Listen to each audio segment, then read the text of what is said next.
welcome to Saturday Session. My name is Trey Reckling. I'm the founder and director of Academy of Cannabis Science, and I'm so pleased to have you all on today. Saturday Session is what we do the first Saturday of every month at noon Pacific, and we welcome all of our students and our wider cannabis family, people who've been students or people who are just friends or friends of friends, to join us for meaningful conversations from cannabis industry professionals who tell us what they're passionate about, why, and why we should share that passion. So we are very pleased today to have Evelyn LaChapelle, who works for Last Prisoner Project, helping to lead the Prisoners to Prosperity program. Not only that, she is the founder of the cannabis company 87 and is involved in so much more. She's got a really rich work experience and she's bringing so much to the table and helping so many people out. We have the pleasure of working with her through Prisons to Prosperity and training up some of her constituents. But Evelyn, that's just a thumbnail of you. Do you mind doing that better justice? Welcome. I don't know that I could do it better than that, because we've been taught modesty. But preparing for this, and you mentioned that in that question that I am involved with Cannabis for Black Lives, WPA, LPP, and Rosemary Jane, and you kind of blew me away. And I was like, I am doing all of that, and so it's just been a well-rounded experience in the industry. And I know we'll get to the questions in a bit, but it has been a pleasure, a journey, and I've learned so much and am grateful that you and I have been on this journey of educating constituents and even from Seattle, reaching an audience, bringing content to folks on how to create their own lane in the space, LinkedIn, really good resources for constituents. And so I am glad to be here on your platform this time. Yeah, I had the pleasure of being on yours last, so welcome here. But it's nice because we're friends and I've had the opportunity to work with you, so this is that much richer. So you have a compelling and inspiring story. Could you tell us a little bit about how you came to work in cannabis? Yes, accidentally I came to work in cannabis, and it was through a real tragedy of mine.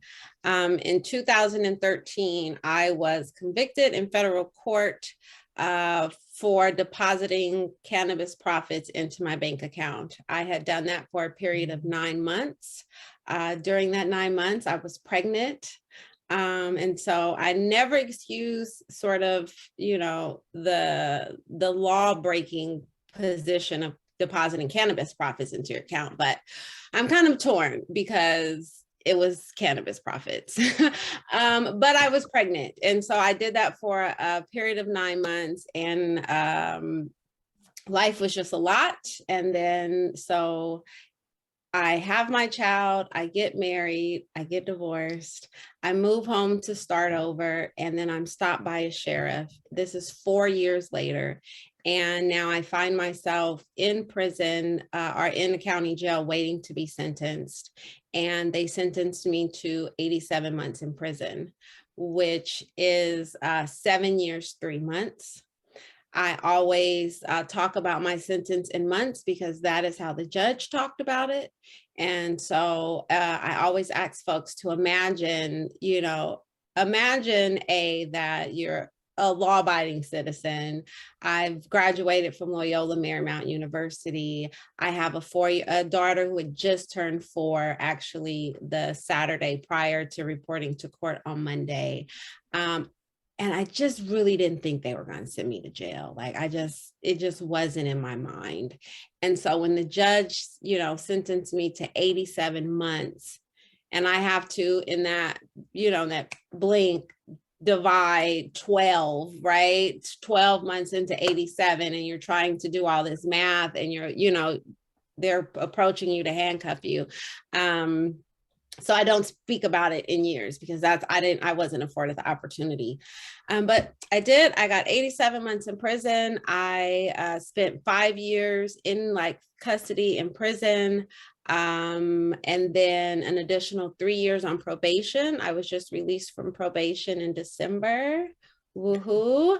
But how did I come to work in the industry is I still didn't intend to. And so when I was released from prison, I was just going to go back to life as it was, as a sales and catering coordinator for the major hotels, which was my intention to sort of climb that corporate hospitality ladder. And I was on the job at the Omni in San Francisco for 2 months. And a coworker Googled my name and took it to HR, and then they asked me to leave the building. And still no intention of working in the cannabis industry, but was definitely disheartened by the thought that I'd just be waitressing the rest of my life, because it was obvious that this felony was, you can't get rid of Google. Google was going to follow me no matter where. And so I was fortunate to be introduced to Last Prisoner Project in like shortly after being fired in April. I think I met with Last Prisoner Project like July or August of that year of 2019. And I began sharing my story very much like this. And I shared it in front of an audience in San Francisco. And I landed my first gig at Vertosa, infusion company here in Oakland. They infuse most beverages. I usually have something that says Vertosa. I'm not there anymore, but I love them so much because it was my first opportunity into the regulated space, and they make the best cannabis beverage on the market. And so I just love them the most. But I got here, really by accident, but I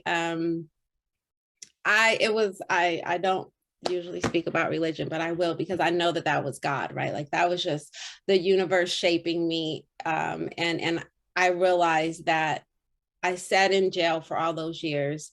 It was not so that I could come home and climb the hospitality corporate ladder, right?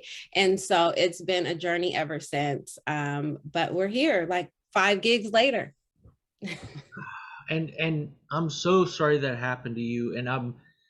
But of all the choices that you had, how inspiring to own that, to turn that around, to help people understand, look, I'm a real person. As we've talked, there are over 40,000 cannabis prisoners in jail today while we're doing this, while we're sitting in our homes. Mm-hmm. And every one of those people has had their lives changed dramatically. Mm-hmm. Mm-hmm. And so I think, you helping to personalize this for people. And the 40,000 is a controversial number because it could be way more, right? 40,000 is just what the government has, or what some agencies have accounted for, but there are still lots of folks who, were picked up for the smell of cannabis, picked up because, they had a bag of cannabis, but then other charges were added because cannabis is really just the way for law enforcement to get in the door often. And so those folks are not accounted for in that number. Folks who have records expunged are not accounted for. It's still a small number. There's so many lives beyond the 40,000 that have been affected by the war on cannabis. Absolutely. And I'm glad you point that out. But just as of, I think 4 years ago, 500,000 people were still arrested for mm-hmm. cannabis use in this country. Mm-hmm. While we have all these states with legal cannabis of some degree, the ACLU put out the numbers, and once again, it's crazy. It's a continuing, ongoing injustice, and it's real, and we have to. We're so lost in this green wave, we forget the biggest issue on the table. I always add that in a country where cannabis was just deemed essential during a global pandemic, where it is traded on the stock exchange daily, and where it has created over, I think we're in the billions now in revenue and tax dollars for this country. I have a co-defendant, Parker Coleman, who is serving a 60-year sentence right now, only cannabis. It was a co-defendant. There's no other drugs, there's no weapons, there's no violence, only cannabis. He's serving a 60-year sentence. He's already completed 10, and he was picked up at 19. And today, he's still in prison, right? And so that just, I know I have a face and, you know, and a name that has been able to shed light, but there's still so many people whose names we just don't know, that are in prison. As 420 is coming, we're all getting ready to celebrate, you know, and not enough people know his name. And thank you for pointing that out as well. And underage people as well, we need to remember, you know, we can just say no all day long, and I hope we're smarter than that now. But young people under 18 continue to get arrested, continue to become criminalized. Of course, people of color, children of color are arrested and criminalized at a much higher rate than their white counterparts. So decriminalizing youth use is important too. Not to say we let them off the hook, but Right. fines instead of prison, you know, redirection, social support instead of prison, instead of juvie, and all those things that create a prison pipeline. We can't forget them in the conversation too. And I know you don't, but while we're talking about the subject, I want to make sure to point that out. Tell us, you mentioned the number of groups that you work with. So obviously we met through Last Prisoner Project, but there's Cannabis for Black Lives, Women's Prison Association, Rosemary Jane. Is there anything of those groups that you'd like to share with people who might not be familiar with them? Yes, they're all my favorites, so I won't say one more than the other. But Cannabis for Black Lives was born 2020, right after the death of, or the murder of George Floyd. But what that group has done, and I'm on the leadership team, is just amazing to me. It's just a group of us that came together and said, how can we create some equity in the industry? And so then they have invited all of these partner organizations, small dispensaries, deliveries, anyone can be a partner organization. And to become a partner, you have agreed to amplify the members that we bring before you. So to amplify their business, to financially support, and then to participate in job equity. So sharing your job postings when you have them so that we can share it with their networks. And last year was our first year, and I believe we raised over $130,000 between 4 organizations. We do an organization every 2 months. So between 3 or 4 last year, just cash in their pockets, right? Able to create, you know, do some hiring, create some marketing plans. Supernova was a group. This is Our Dream was a group. And so that's like fundraising outside of doing it the hard way, right? Like, come, we can support you, amplify you. And then Rosemary Jane is a dispensary that I'm consulting on here in Oakland. They have their first location opened in Maine, but that has been a treat because I've been able to, you know, it's in my hometown. So making sure that equity brands are on the shelves. We have a commitment that we haven't reached yet, but we're working on it to make sure that 65% of the products on the shelves come from equity brands. And then it will also have a full cannabis beverage bar in it, the first of its kind here. And so that's exciting because we're trying to normalize cannabis consumption. I think the best way to do that is through beverage. I'm sure we'll talk about LPP, but they're doing great work in policy. And we're trying to do a better job in reentry. We're getting there, but reentry is a thing. It is not a one size fits all. And it is definitely not a nationwide, right? Like, you need hands on the ground in these communities. And so this year we're spending time making sure that we're building those connections in the communities where we have constituents. And there's one more, in WPA. So in my fundraising for 87, as much as I love LPP, there is a silence sort of around women incarcerated. And so I wanted to make sure that the donations that came out of my company, 87, went directly to women. And WPA is the longest standing women's incarcerated association in this country. They're 150 years old, I think, in New York. And their entire organization is aiding the women who are imprisoned, who have just been ignored, right? They just don't talk about it. women, prison for women is a completely different beast, right? It's not built for us. Feminine hygiene, diet, like none of that was built for women. And so they are filling in the gaps that way. And so those are all of the organizations that everyone can get involved with, or follow or tap in. They are doing great work in the industry. So you've just plugged all these other companies. Yes. Plug 87 a little bit. Talk to us about 87 and what we need to know. I never do. Yeah. So 87 is my baby, birth out of the 87 months that I spent in prison. But when I launched 87, I'm telling you, my desk is such a mess. When I launched 87, it was only accessories because I couldn't be plant touching because of probation. And so I said, how can I get in the industry then? And so I launched with a grinder. And a joint tube. You can't see it that good, but normally when you open it, I'll have a joint fall out. Not this one. But there's a rose gold joint tube and a rose gold grinder. And now that I'm off probation, there will be a pre-roll coming soon in stores.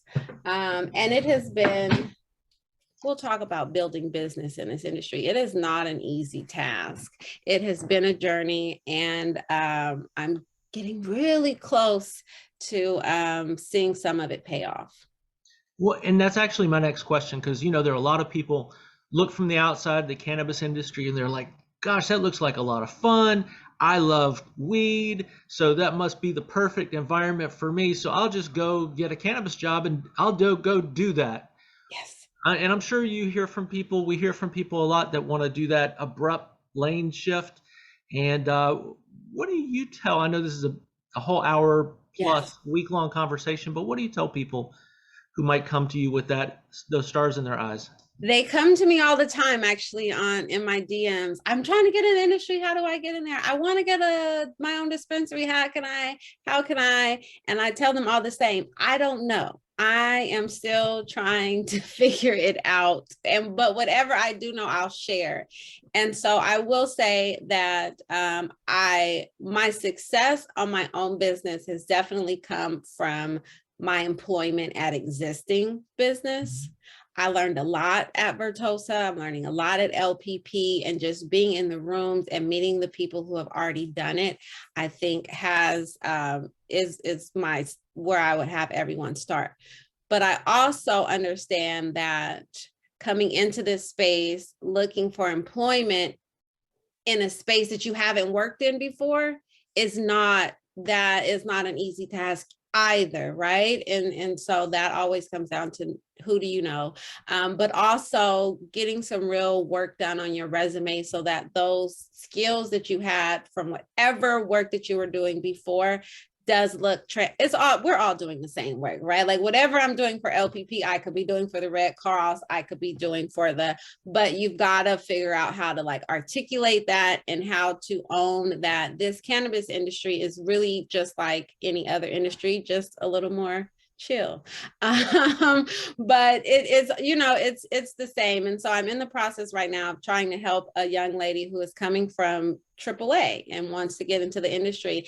Strong customer service skills, right? Like she's been booking travel for people for the last 5 years, but how do you knock on the cannabis industry door and say, I want in? They're not booking travel for anyone. And so just recognizing that same hard work that you put in can get over here. And through employment, I have made some of the better connections, but it's not easy. No, and I'm with you. We a lot of times will advise people similarly to get a job and work for somebody else's company, learn on their dime, before you invest in your own money, and learn from the mistakes they're making as much as the good moves they're making. Because a lot of people making mistakes just because this is new. A lot of people trying to do it all because they can't afford to hire graphic designers or marketers. And yeah, I feel you. And so a lot of homegrown business. And a lot of us new to the whole idea of getting investors. And we know capital is key. And if you're not surrounded by a group of people with pocketfuls of money or people who've done this before, there's a learning curve, right? And this is what I was just telling a friend yesterday. It's the learning curve, right? Because you can have the idea, the enthusiasm, but for me at 87, I just don't know how to raise capital. And I have a degree in business with an emphasis in entrepreneurship, but if you don't have the hands-on skill, you just don't know how. And I wish that the industry did better, right? With like incorporating that knowledge, education, right? What you're doing with educating, but it is a knowledge gap. It's a huge knowledge gap that is preventing a lot of folks who deserve to be here actually being here. Yeah, it's an expensive thing to learn when you're running your own company, right? Because you're trying to already do everything, and now you're trying to teach yourself while you do all the other things and keep the plate spinning. So get your network, get your CannaFam in place. You know, that's one of the things we also tell people: get involved with professional organizations, and at the very least, you get to gather with them and console a little bit. Say, "Oh, I fucked up in that way too," or "I made that similar mistake. How can we all be better?" You know, because we are, like you said, we're all in this together. Cannabis should be the most diverse community you can belong to, right? We come from all backgrounds and philosophies and ages and experiences. So that's the beautiful thing. It brings people together that might not have normally come together for dinner, but we all share this love for cannabis, that, you know, the communion is real. We were talking a little bit before we started. The Alliance, I'm sorry, the Academy is going to be working on a free little mini class about talking to kids about cannabis. And so we know people are having those conversations, and we just want to give them a little bit of guidance. And I wonder what kind of messages you grew up around cannabis, and then how do you have that conversation with young people? Are you sharing a different message than you grew up with? Yes, definitely a different message, because that I didn't get a message from my parents. It actually wasn't until I was in pre-trial, I think, that my stepmom was like, "You're just like your dad. He used to," like, I had no idea that my dad consumed like this entire time. And she's like, "You don't remember the plants that he had on the patio?" Absolutely not. So I was well into adulthood before I even knew Dad consumed. My mom was a bartender, and so it was lots of liquor, and very familiar and comfortable. I think I was probably mixing drinks by the time I was 8 or 9.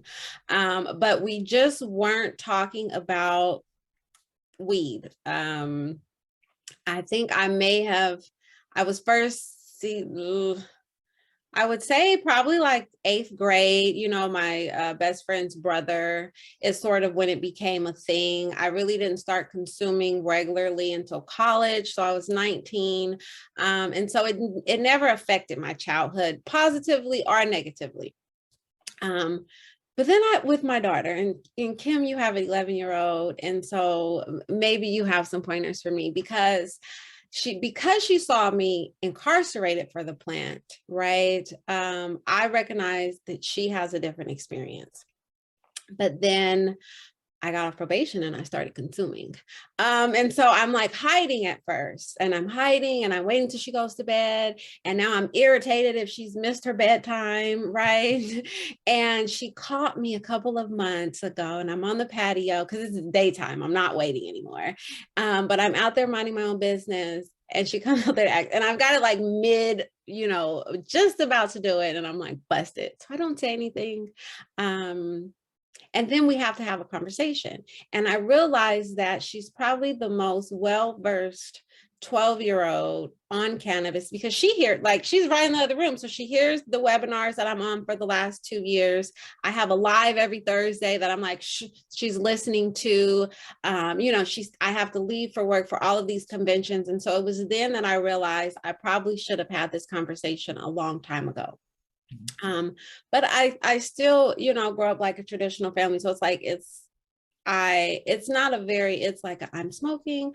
It helps my nerves. It definitely, my anxiety, it's a stress reliever. I would not encourage my child to consume.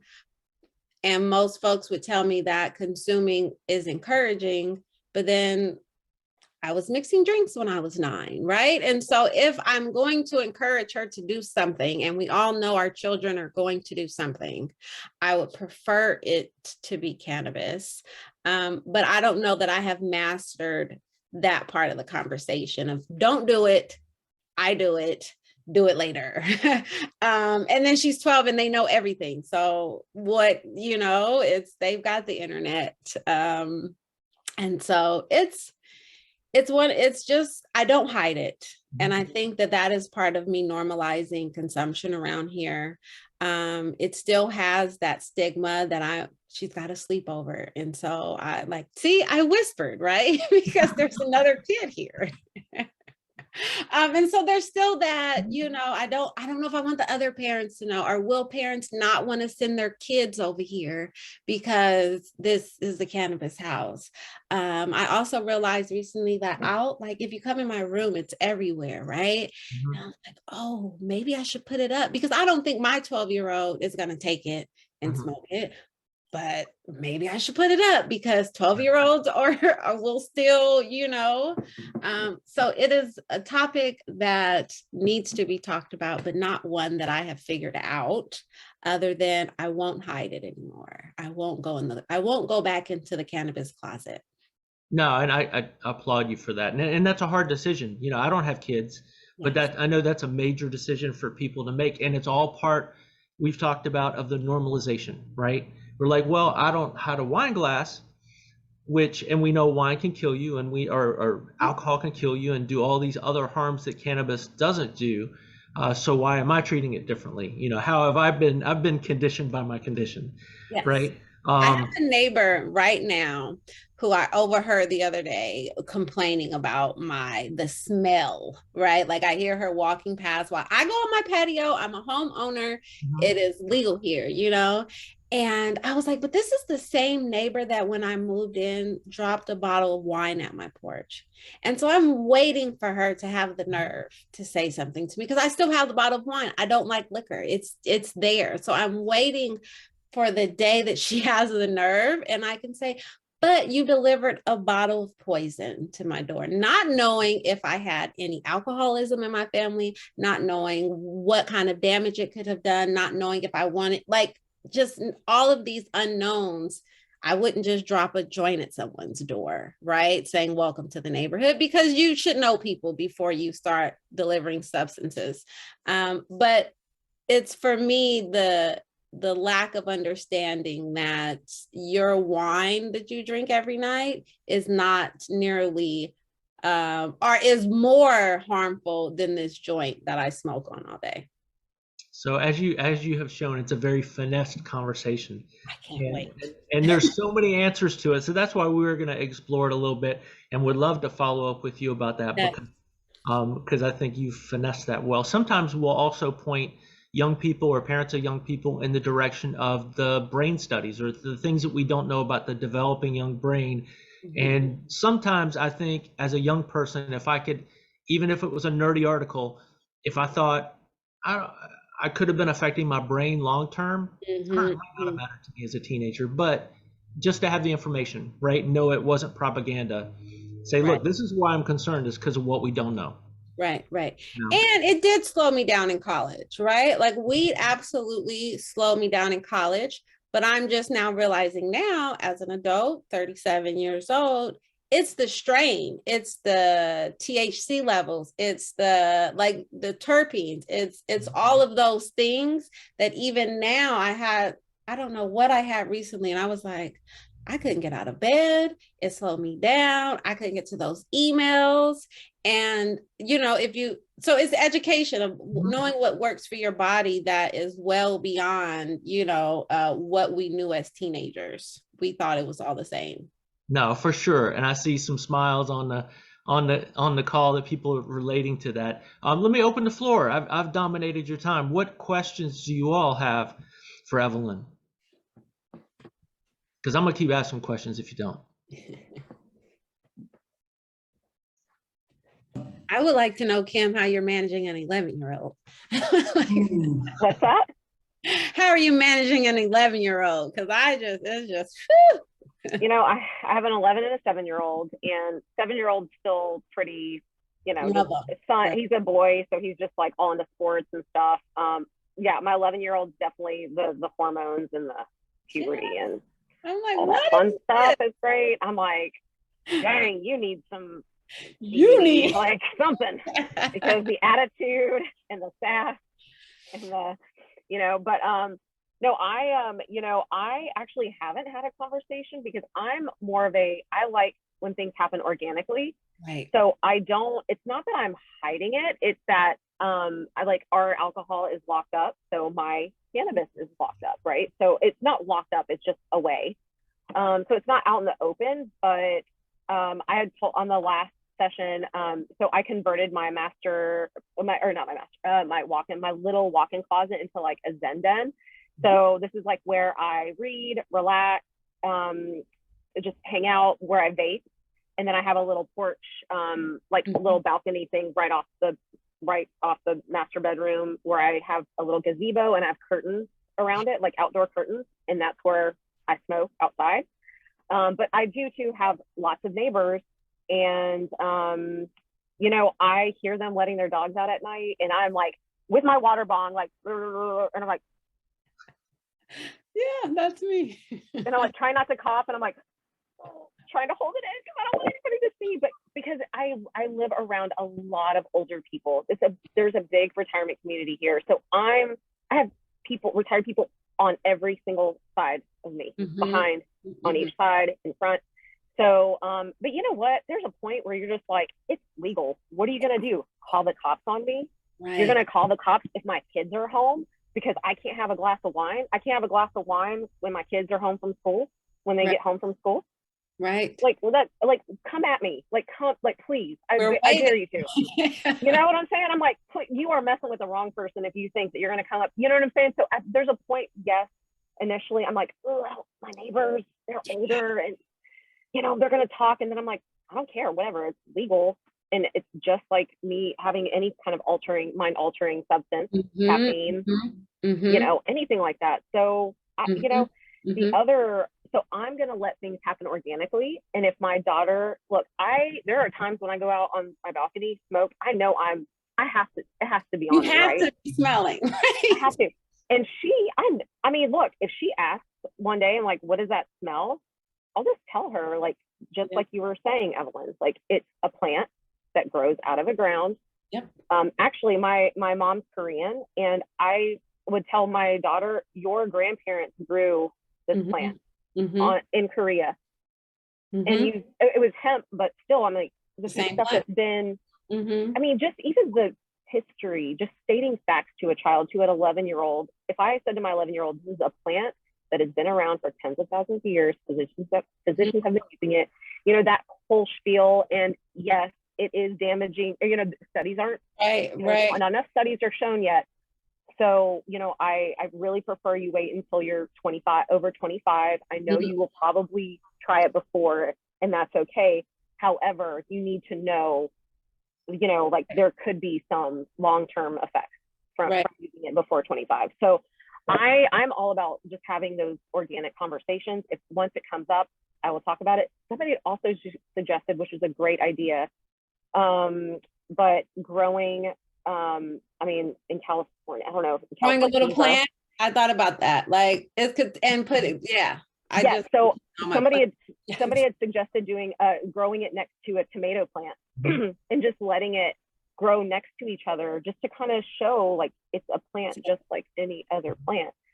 So I've already kind of in my head, I know how I want the conversation to go. I'm just going to let it happen organically. Whenever it happens and she sees or asks about it, I talk about it in front of her all the time. She's just never asked what cannabis is, but I talk about cannabis all the time. I don't use the word, sometimes I use the term marijuana, but it's mostly the term cannabis.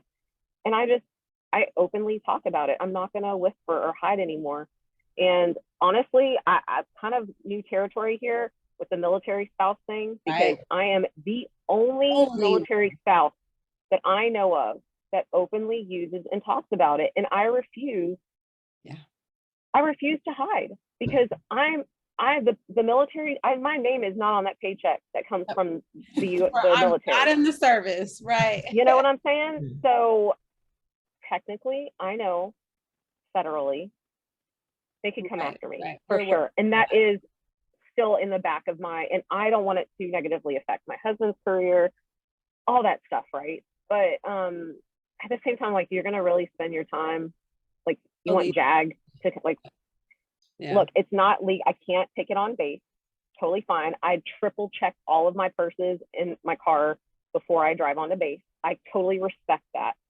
But it's just, there's just horrible stigma and stereotypes, and so many military spouses, like, don't even want to walk into a dispensary. They don't even want to talk about it because they're terrified. And I'm like, you're not in the military. You are not held under federal, you know what I'm saying? Like, unless you're on base, if you are in your own home off base, you know. So I would say they did a really good job, and that was their job, right? But the propaganda and it did its job to scare, you know, it absolutely did what it came to do. Because even the legal repercussions for you, like, it terrifies me. Like, I have panic attacks sometimes when I am on base. I'm like, did I really actually check every single, like, I am terrified that even there's going to be like transfer smell, and the dog, like, one of their canines are going to be out, and like they're going to pop on my car. The airport. It's real anxiety. And if anybody on the call now or later is deciding to grow cannabis, and you're legally allowed to do it where you are, feminized autoflower seed will produce a dwarf feminized plant. So if you buy just regular seeds, it could be male or female, but a feminized autoflower seed, these are dwarf plants, and they produce from seed to harvest in about 72 days. So if you were to plant one today, you could have a crop before July. And so just consider it and they stay kind of short and squat. Plant it next to some lemon balm and some basil to kind of ward off some other bugs, and they smell so nice in the morning. So I wish you all well if you decide to do that. I know. Raquel, did you have a question a minute ago or a comment? I'm just taking all this in. I just so love this conversation. I have a 15-year-old daughter. And how did you make it? Good question. Good question. The cannabis, that's how I'm making it. Good question. We don't talk about it. I don't hide it. She knows I work within the cannabis industry. So I don't know. And I've had like almost a drag out fight with a mentor of mine. And she was like, what's wrong with you? You better tell her, like, you know, this is a plant. And she is a part of LA Children's Hospital. They're doing a cannabis study. And she also shared a resource about a book. And I'm just like, I don't know, because this is recorded, but I'm just going to say it. The first time I think I was 12. And it was a beautiful experience. It was not, but no way do I condone cannabis use of our young people. You know, it can relax your will. And I just want them to have the information, because like you said, Evelyn, they know everything. What don't they know? So, yeah. So I love this conversation. I will add this just because we're on the topic, and I know, Trey, we're going to do a whole thing about this, but my daughter is 12. She's in the 7th grade. So it goes from 6th to 12th grade, and they're smoking at the school. And I had no idea. And it just came up in conversation that some kids got caught smoking in the bathroom. I'm like, what are they smoking? They're smoking marijuana, right? Like, this was so I didn't think that it would already be there, right? It's there. So everything that we're not saying, we're leaving open for the other kids to fill in the gaps. Still doesn't make me doesn't make me comfortable, but I'm not telling her nothing that they haven't already told her, you know? And so I don't know, it's there. We'll figure it out. And it could be liquor. And as we've pointed out, there are many people to educate, right? There are the kids, there are older people, there are neighbors. When I couldn't be public in Georgia, but we smoke on the front porch here, and I'll play music. And like, if the kids across the street are outside, we don't. But Right. their Out kids of have already. respect, right. Yeah, well, we have neighbors who've already been caught by their kids smoking anyway. So, but we don't, out of respect, we don't. But there are a lot of people to be educated. And we found when I started talking to my neighbors, 3 different neighbors wanted to learn how to grow weed. Are like, oh, well, that's what we learned, right? And so all of a sudden, there's weed grown in the neighborhood exponentially more than there was before. But it was normal too, right? And they got to talk to their kids about what they were doing and why and who they could share that with. Let me change the topic just briefly because it's so important. Evelyn, I know you hear from a lot of people who appreciate the work that you do and the need around to work on equity issues and helping people understand how to find their place in the industry. But I also know sometimes people will throw up their hands and say, but it's such a huge problem and I don't own a company, or I don't have a whole lot of money to give, or I don't even know where to start. What do you say to somebody like that who says, well, I care, but I don't know what I can do? Yes. Equity is a huge, huge, huge problem. And then the social justice piece is also a huge problem, and they're not always connected. And so most folks, when we're talking about equity, they're just talking about how do we get more Black and brown folks in the industry. And so I think that there's lots and lots and lots of ways to support that equity. Of course, financially, there's Cannabis for Black Lives, there's Hood Incubator, there's all these ways to financially get involved. But there's also amplification. It doesn't cost anything to share on social media. And we all know that we just live in a world that nothing gets solved unless you're going viral, or if you get Kim K to reshare it, right? Like, we've gotten to a place, and I love her, but Kim Kardashian has the authority to get people out of jail. Right. And so we all sort of have that authority in our hands on this phone device. And so sharing, amplifying brands that are equity owned is a huge part of, I think, equity in this space. When you walk into the dispensaries, the first thing out my mouth is always, where are your equity owned brands? Right. And now that I've consulted for a dispensary, I am realizing that it's not easy to get on shelves, right? Like, I'm speaking with the equity brand. So part of the process is you have a buyer at your dispensary that's in charge of filling up your shelves. And folks are bribing the buyers. Folks are dropping off samples, sending gifts. I had someone the other day was like, tell them I got tickets to the Warrior game. And I'm like, I'm not doing that. I'll go to the game, right?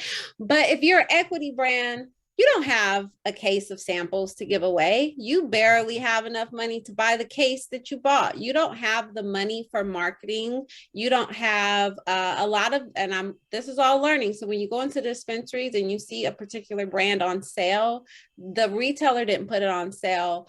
The brand took a discount on their return, and they took a discount on their return. They also had to pay distribution. They also had to pay cultivation. They also had to pay for branding and packaging. And then it finally gets there. In order for it to sell, they take that 10% cut. And so when you go into the stores and you ask for equity brand, it at least puts it on the buyer's mind to go seek these brands. And I'm learning now that buyers are the gatekeepers. And so we've got to do better with vetting our buyers. So that's on like the equity side. Like, just make sure that you're shopping those brands, amplifying those brands, going out of your way. There's lots of women-owned brands. One of my favorite is Key Cocoa. It's a tea, because I like beverage.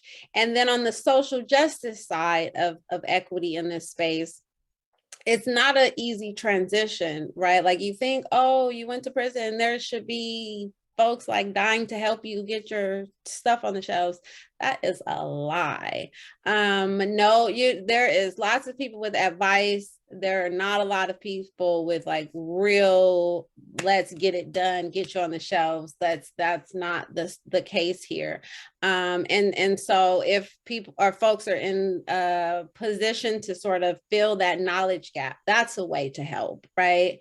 And then on social justice side, Last Prisoner Project does have an awesome letter writing program for constituents. That's free. You can get on there and write a letter to any of the incarcerated, say hi, say hello, send a book, send a magazine,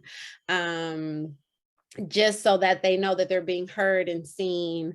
Amplifying those numbers that LPP shares, right? And the messaging that comes out of Last Prisoner Project is always, key and on point of just spreading the word, because part of the problem is that the prison population is just unheard and unseen. Most people cannot point out their local prison because they're tucked and you'll never see them. And when you can be driving past them on the freeway and you will never hear from them, right? And because of that, folks are not talking about them. And so conversation for me is how I do the job, right? Like when I meet people, no, I just got out of jail, or did you know there's 40,000 people, or people are still in prison, or because when we're having these cannabis conversations, it's usually just about the good stuff. It's never about the real lives and families that have been affected. I can talk about it so freely because I have been emotionally damaged so that I'm cut off from feelings. No, but it's real. Like my daughter was without a mom for 5 years, right? And she's not the only child that has been without a parent. And so when you think about that, and then I think about my mom who had to watch me go to, I know what it feels like to be a person in prison. I don't know what it feels like to be a daughter of a person in prison. And I don't know what it's like to be the mother of a child in prison, right? And so these are like families that have really been impacted beyond anything that I think is comprehensible. And so how to get involved honestly starts with conversation, just informing folks, because I think most of this country thought that when they legalized, they also decriminalized, or they assume that because it's legal, there's no way anybody else is in jail. And I just interviewed a guy, Daniel, out of Pennsylvania, who just was sentenced on March 8th to 5 years in prison. And so he'll go into prison in May and come out 5 years later. He doesn't have kids, but he has a wife, right? And it's continues. It hasn't stopped, right? There's another guy, Jonathan Wall, right now going to federal. He's going to trial, which I wish I could tell him not to, but there's still folks being prosecuted federally for this plan. Yeah, absolutely. And thank you. I know in some ways it would be easier for you to leave that part of your life behind and just try to move on and put it out of your mind, but thanks for continuing to revisit, continuing to educate people, helping people understand that there are still risks. For instance, Venmo and PayPal, those kind of payment processors are going to have to report anything above $600 to an individual this coming year. And I know there are medical patients who use that sort of thing to exchange money. So please be very, very careful and everybody watch yourself, right? Because people are still watching us. And so just be smart. And we're so appreciative that you came on. So thank you for sharing your story, for sharing insight, for personalizing the situation, and for sharing all these great opportunities for people to get involved. Because I'm a lot more familiar with LPP, but I'm definitely going to look into these other organizations that you work with, and I would love to follow up with you offline to see how we can help. Absolutely. And share the link so you can attach them when you post this. Yes. Absolutely. So thank you so much for your time. So thank you all for continuing to be our cannabis family. Thank you for joining us today. And thank you for those of you who join us on our YouTube channel later. Have a great Saturday. Thank you.